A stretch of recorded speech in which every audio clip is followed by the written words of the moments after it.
प्यारे बच्चों, आज हम सीखेंगे डेटा कलेक्शन के बारे में। क्या आप जानते हैं ये क्या होता है? डेटा कलेक्शन का मतलब ये है कि हम अपने आसपास की चीजों को गिने और उनका हिसाब रखें। मसलन, आपकी जमात में कितने लड़के हैं और कितनी लड़कियां हैं, या आपके पसंदीदा फल कौन कौन से हैं। इन सब बातों को गिनना और लिखना ही डेटा कलेक्शन कहलाता है। इससे हमें चीजों को समझने में आसानी होती है, जैसे कि कौन सी चीज ज्यादा है और कौन सी कम। तो आज हम इसी को समझने के बारे में जानेंगे कि कैसे हम चीजों को जमा कर सकते हैं और कैसे उनका हिसाब रख सकते हैं। तो जैसा कि आप देख सकते हैं, हम डेटा कलेक्शन को अपनी रोजमर्रा की जिंदगी में भी इस्तेमाल कर सकते हैं। मिसाल के तौर पर हम ये गिन सकते हैं कि हमारी क्लास में कितने बच्चों को कौन सा फल पसंद है, या हम ये देख सकते हैं कि सड़क पर मुख्तलिफ रंगों की कितनी गाड़ियां आ रही हैं। इसी तरह हम अपने घरों में मौजूद पालतू जानवरों को भी गिन सकते हैं, जैसे कुत्ते, बिल्लियां या मछलियां। मौसम का हाल जानने के लिए भी हम डेटा जमा कर सकते हैं कि कितने दिन धूप निकली, कितने दिन बारिश हुई या कितने दिन बर्फबारी हुई। ये सब डेटा जमा करने के तरीके हैं जो हमें चीजों को बेहतर तरीके से समझने में मदद देते हैं। डेटा कलेक्शन को मजीद दिलचस्प बनाने के लिए हम इंटरैक्टिव डेटा कलेक्शन भी कर सकते हैं। इसका मतलब ये है कि हम बच्चों से सवाल पूछें और उनके जवाबात को रिकॉर्ड करें।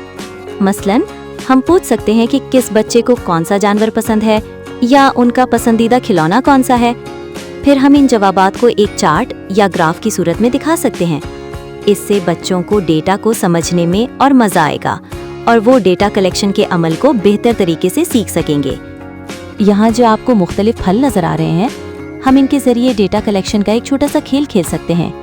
हर बच्चा अपना पसंदीदा फल को चुने और हम फिर गिनेंगे कि कितने बच्चों को सेब, कितने को केला, अंगूर या आड़ू पसंद है। जैसे जैसे बच्चे अपनी पसंद चुनेंगे, नीचे ग्राफ खुद ब खुद बढ़ता जाएगा और हमें पता चलता जाएगा कि कौन सा फल सबसे ज्यादा पसंद किया जाता है। ये एक आसान और दिलचस्प तरीका है जिससे बच्चे सीख सकते हैं कि डेटा को कैसे जमा करना है और उसे कैसे देखना है। बच्चों, अब एक छोटा सा क्विज करते हैं। जो डेटा हमने इकट्ठा किया है उसकी बुनियाद पर आप बताएं कि कौन सा फल सबसे ज्यादा बच्चों को पसंद आया है। सवाल ये है कि किस फल को सबसे ज्यादा वोट मिले हैं। अपनी पसंद के हिसाब से आप ऑप्शन चुनें, सेब, केला, अंगूर या कीनू। इस तरह आप डेटा को समझना और उससे नतीजे निकालना सीखेंगे और शेयर करें। अब आप लोग सोचें कि आप अपनी रोजमर्रा की जिंदगी में कौन कौन सी चीजों को गिनते या जमा करते हैं। शायद आप अपने खिलौने, किताबें या फिर दिन भर में उठाए जाने वाले कदमों को गिनते हों। अपने ख्यालात लिखें या उनकी तस्वीर बनाएं।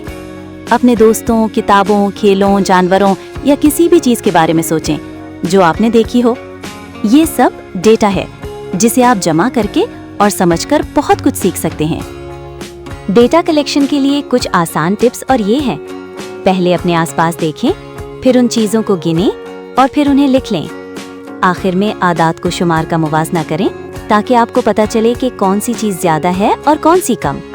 याद रखें, डेटा हर जगह है। आप रंगों, अशकाल, साइज, मौसम और जानवरों के बारे में भी डेटा जमा कर सकते हैं। आपके आसपास हर चीज एक दिलचस्प डेटा बन सकती है।